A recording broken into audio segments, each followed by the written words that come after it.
about how can you add or change your photo profile on your Redfin app. So you just follow these ways, then it's going to work with you. So all you have to do, so you just go down here, you click here on my reading, just click on it here. So when you click on my reading here, it's going to take you to your uh, profile here. It's going to show for you like this. You go above here your photo profile, click on it. So then it's going to show for you like this here.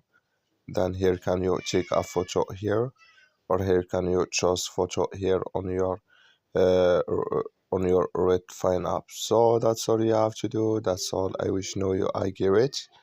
So that's all. You just follow these ways, then it's going to work with you.